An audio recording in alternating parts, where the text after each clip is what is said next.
The next course that I did was this guy, Making Your First Marks.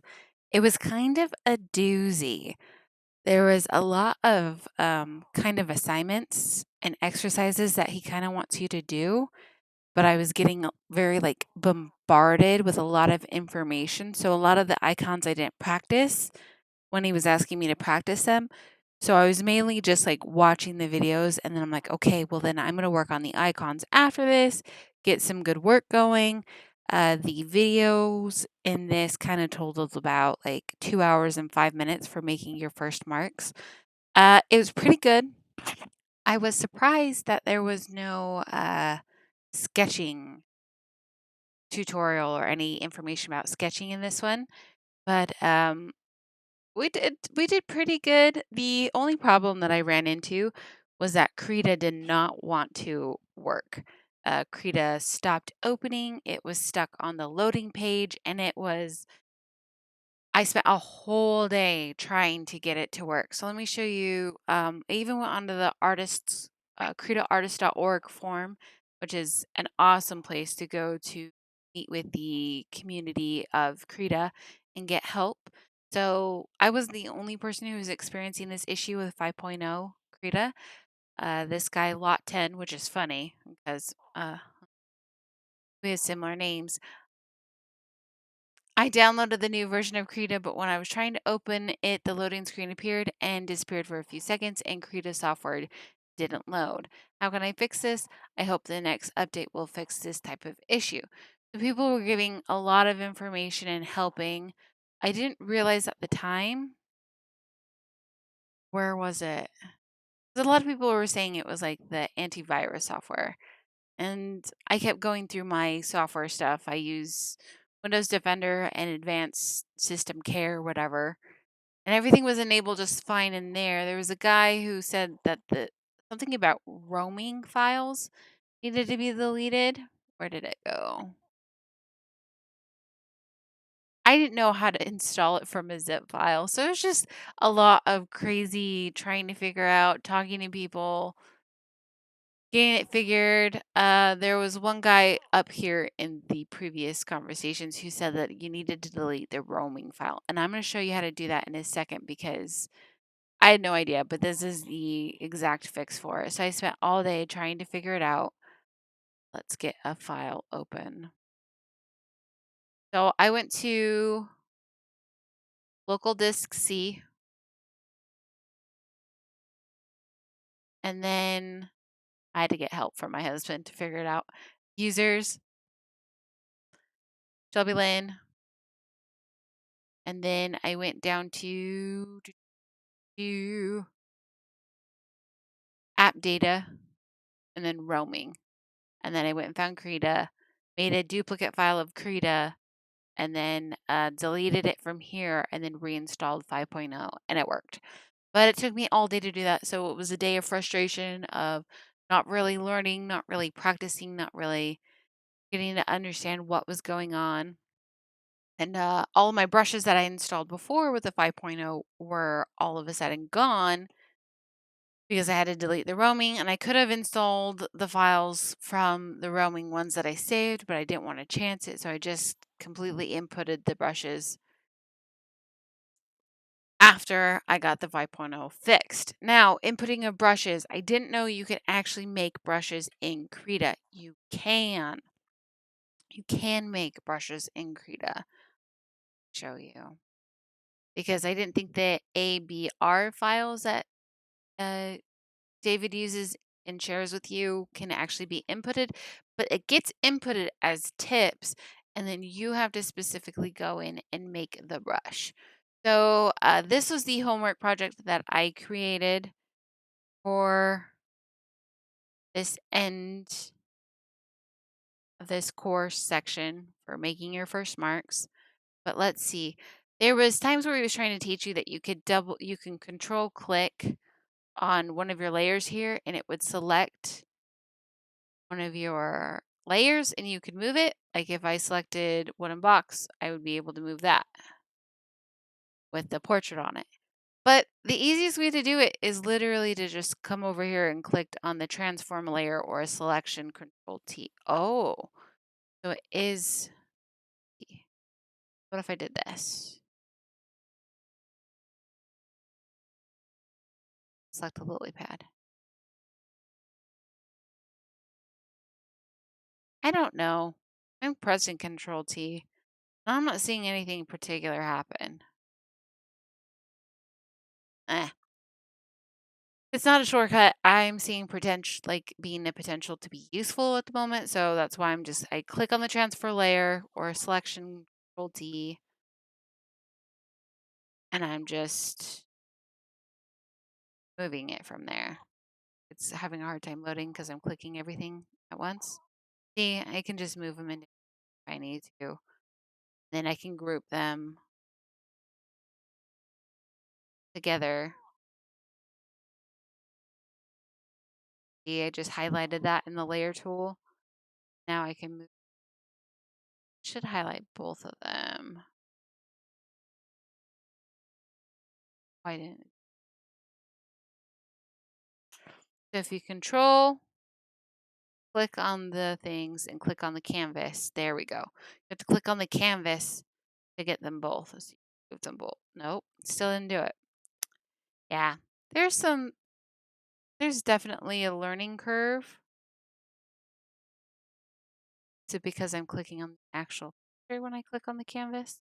I thought I had worked this out earlier, but I have learned. Nope, didn't work. I have learned with Krita that there's definitely a learning curve, and I am not completely always meeting that learning curve. Sometimes my brushes will just like the actual. Let's say I clicked a brush. I'm on a brush, and I was starting to go onto the actual layer. Say I was drawing. Sometimes my tip would just completely disappear. So then I'd have to shut down Krita to get my brush tips back and actually work on the canvas. So uh, it would just happen ever so often when I was trying to switch like that. Oh, I'm not going to save this file, so it's fine. But this is what I practiced on coloring. We practiced on coloring. It was actually really fun not to work on my own sketches because my sketching doesn't make me very happy right now. So working on other people's sketches was not a bad idea. At the end of the course, he does give you a apple tutorial where he wants you to make an apple. Uh, down here, so I can show you. Down here is his apple. It's a pretty good looking apple. And this is the real picture of the apple.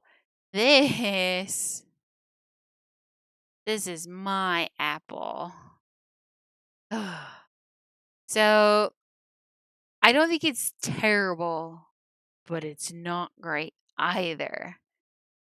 So let me just kind of go over what I see is wrong with this apple. Gotta get to brushes. Gotta get to brushes. Shit. Okay. So this part down here, let me draw on the canvas. Not letting me draw. I'm not selected on anything. I've already selected, but maybe I just didn't do it enough. Oh, let's see. Go back to this guy. There we go. So this area right down here bulges out too much in the sketch. Bulgy. These two layers are these two highlights. Sky.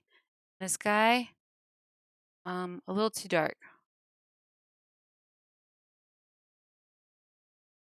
And it's got like you can see from this picture over here. Oh, it's pinned, so I can't really draw on it. If they should make it where you could draw on your pins. That'd be great, but I can't. It's just too dark on the edges. Like it doesn't. a really good job at actually doing kind of like a moving gradient towards dark to light. I don't think. I think it is a little gappy, and maybe I could have used the smear tool or the blur tool, but I think the darkness goes up a little bit too much. Let's see. Delete this while I look at the painting. You can see with my strokes. Oh, dang. Even though it's bad, I've got to start somewhere, so I just put my name on all. The strokes are very painterly. Like it doesn't look as smooth as it does in whatchamacallit's apple. David's apple. Right here down here. These are very smooth. Selection tool. This guy down here. Making a mess. This guy. His apple, it's very smooth looking. Where mine is, you can tell the strokes were just a little too textured. And I did use his brush, so that's surprising that I kind of didn't get it to look exactly like his. My stem, look how dumb my stem looks. Very flat, one-dimensional.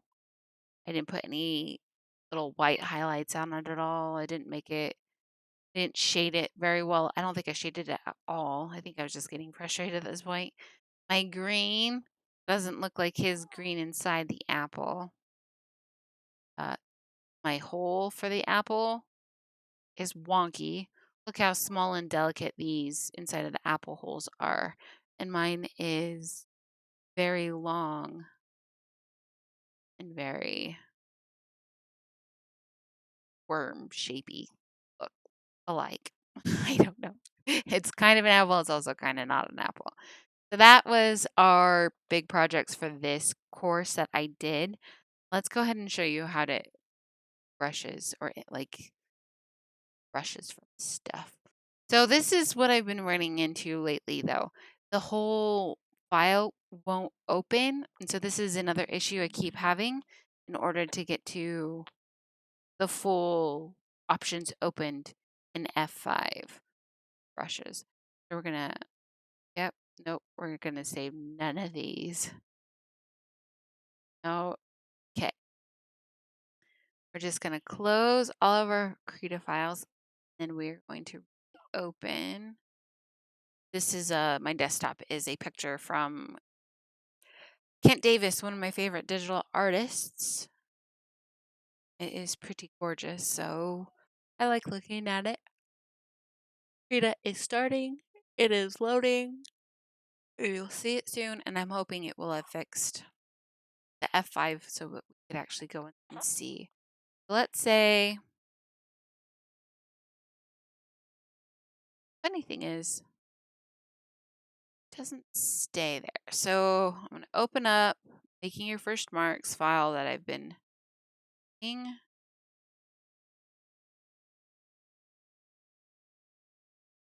I wonder if Adobe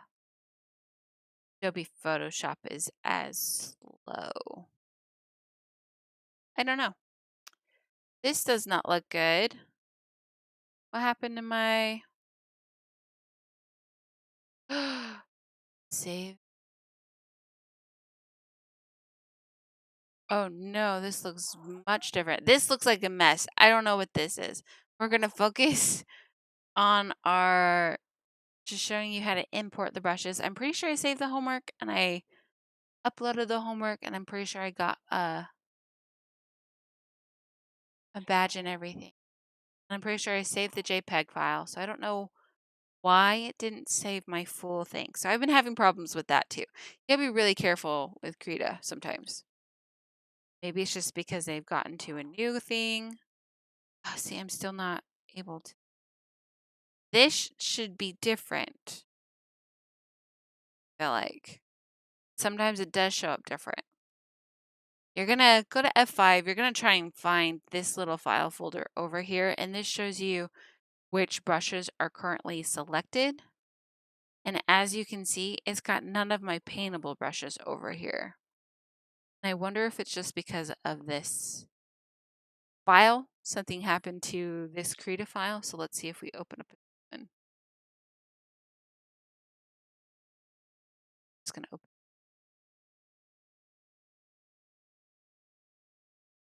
Let's see. Create that.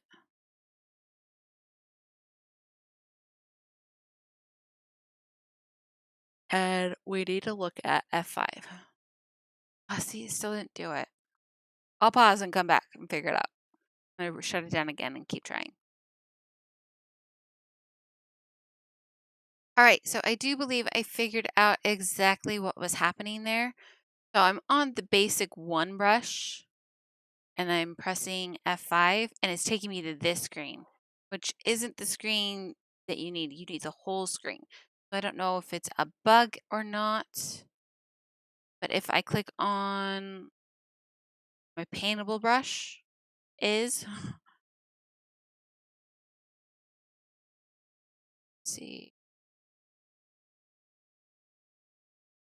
I also have learned that you want to kind of create your brushes with what the brush strokes look like instead of just like these four figures over here of actual brushes that I created. I've learned that I want to be able to actually see kind of the texture or like the brush, what the brush does on this screen in order to create them, to kind of get a feeling for how it's going to act before I click on it, because the four brushes that actually look like brushes couldn't tell a difference. This is what I've been used to seeing. Like there should be a whole area over here in order to click on. And the basic brush one didn't have this area, so I don't know why. Here are my brushes here, and you can see there's much more of the imported brush files. But you import them from down here. Let's say I clicked on these guys. Well, I'd be able to input it and it would import, but it wouldn't create the brushes. It just creates the tips. Let's say that was the Apple brush file. And here is all the Apple brushes that we did do.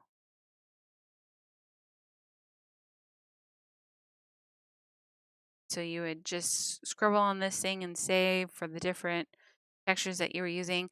This is the texture brush that he was using. It's a little different in here on black, but it was the exact same brush. I probably wasn't using it at the correct size though. And this is a paintable sketching brush. But yes, so are there paintable sketching brush in the Apple file? I don't know. But so far I've found that that's how you input the brushes and create your own brushes. And so if you are part of a course program that is giving you the option to import brush files, you can. It's actually quite fun to try and figure out how to use all this stuff, what different strokes do get used. Yeah. So that was this class for this week. It was a mess and a half, but it was also fun. There were some courses right here, classes right here, like this poison Hi. bottle that we might be able to create soon. He says we'll get to do it. Was off of one of the icons in this lesson. This looks insane. This looks crazy. This looks like a level I don't think I will ever be able to get to. Like, this is absolutely gorgeous. And he uses different techniques and stuff. And he's teaching you the basics, so hopefully we will get there, which is exciting. Yeah. The one thing I do like about Photoshop is that you can create files of the photos that you have on the other side into just an Adobe thing and open up a new canvas on the side. You can open up canvases, but you can't open up side-by-side canvases in Krita that I have figured out yet. But there's a lot of tips and tricks that I haven't quite come to terms with and been able to learn. So I'm looking forward in the future to actually getting this point of the poison bottles is exciting. So there's that. And then I wanted to also show you guys, and I'll put a link in the notes, these two videos that I really needed to use in order to understand some of the things and layers like this. Create a tutorial how to use the alpha lock and coloring line art.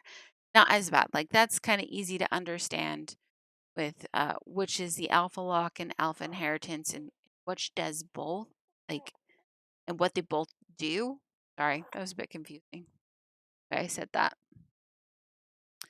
Like here, I know I have my grids and guidelines open and I'm trying to put it in this layers with this layers docker, but it doesn't work like the version before. So I just kind of just leave it out now. You've got your background, right? I'll hopefully explain this in a good,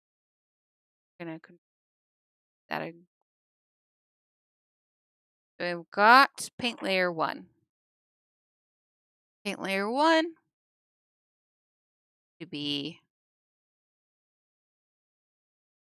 Mr. Blob. Mr. Blob. Mr. Blob. If I wanted to change the colors on Mr. Blob, I would use the alpha lock. I do believe I could be switching them up. So if I'm switching them up, don't hate me too much. And it gets you on this layer. It's just this layer. This is so fun. This is one of my favorite things, is to just color differently on layers. But if I want it confined to Mr. Blob, don't want to necessarily change the colors of Mr. Blob, we're going to add another one. And this way we'd be able to keep our layers more organized and have a self-destructive workflow. This. We can work on Blob without touching Blob's base layer. Say I did this, whatever brush that is. That's a texture brush.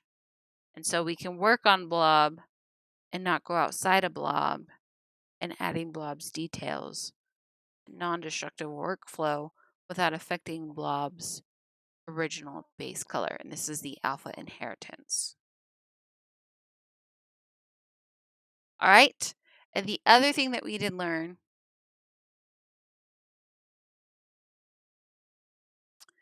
was this video. I had to watch Stand this out video. and connect with customers on Google by claiming your free business. Good Google. So I'll show it to you in a second. It's the intro to Bezier curves. Bezier. It's what you start to learn in this section of the course where he wants you to learn how to use the Bezier tool. Heavens, Betsy markers, right? So it's by gdquest.com. This video is going to show you how to basically do your line work with your curves within Krita, because Krita is definitely not a Photoshop equivalent, and I haven't quite yet gotten the hang of the Bezier pen selection thing with the shortcuts that everyone keeps telling me that the Bezier has. Like you could make points and then delete them by certain shortcuts, and I haven't been able to figure out. I'll show you what I have been able to do. So, what I've been able to do, wrong thing. Let's say I wanted to select just a certain selection. I'd open up a new paint layer, and the Bezier selection over here, I've just been clicking on this guy. That's him. And when I'm creating the selections, I'm just going to town. Like I know that there's a lot more of the clicking, like the dragging and moving your thing like this. I haven't been doing that, and see how I just kind of like messed up a little bit because I showed you how to that function. I just honestly, it's so easy to just click around like this. If you were taking your time and actually looking at it, you'd be able to go and keep on the outline of the shape a little bit. See, but I've been selecting him, creating the new paint layer, and then if I needed to do anything with that color, I'd go to brush, brush, start brushing it in and creating it. And I can do that with multiple selections of this tool. I actually like creating multiple sections at a time with coloring, and you can change that in the tool options off to the side on the left. So this is just like a rough showing of how I'm using that tool. And that's how how I started using the tool. Now there is another option, and this one I think does have to be a vector file. Don't quote me on any of this. Just added a paint layer when I needed a vector layer. Okay, so I got my vector layer, and I think this is going to come in handy when sketching. So it's not this fountain pen looking tool, that's a calligraphy tool.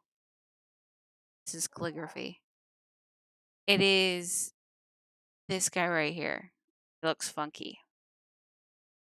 And I think he could be quite helpful wanting to create what we want to create. So I'm going to go to basic level 1, and then I'm going to go small tip, because that's me. Deselect what I've already got selected, and I'm going to change it to black because I kind of want to figure this out as line work. So I've got my bezier tool selected, and I'm just going to start.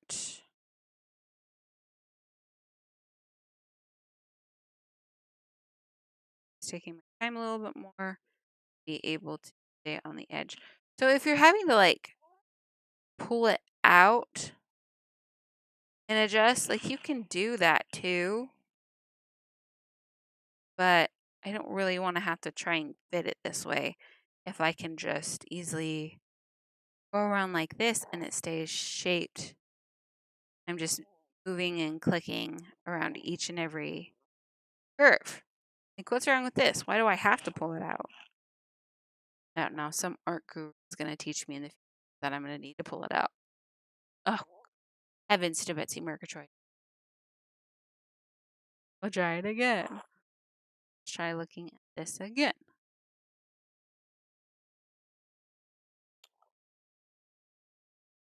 Because it's underneath. Yes, it is.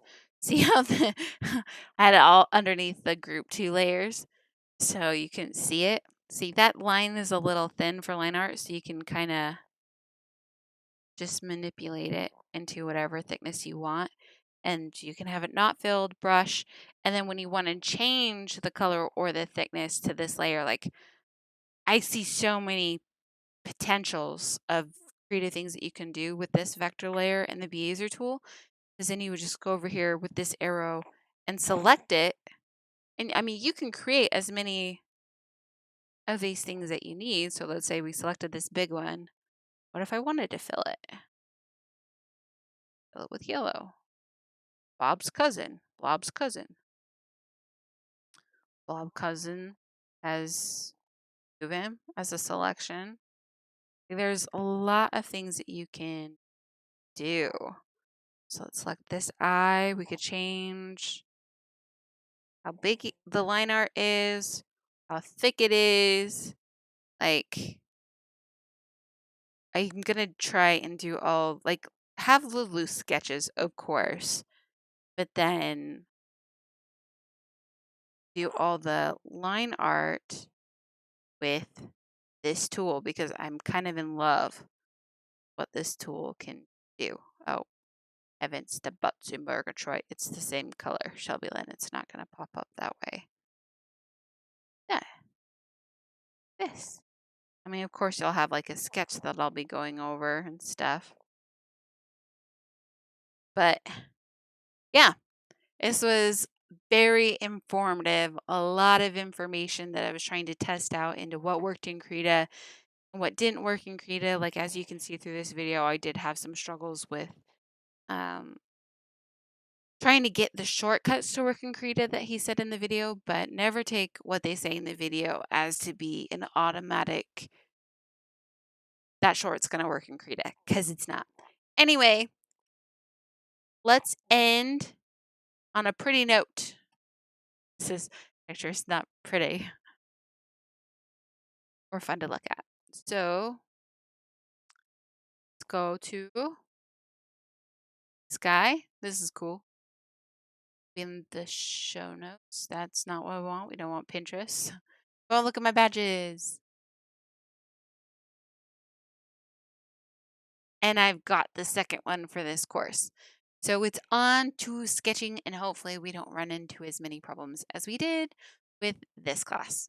Thank you for watching. If anyone is watching, this is just me recording my art journey and having that process documented so that one day I can say, this is actually where I started, and there's got to be improvement. There's got to be improvement. All right, bye.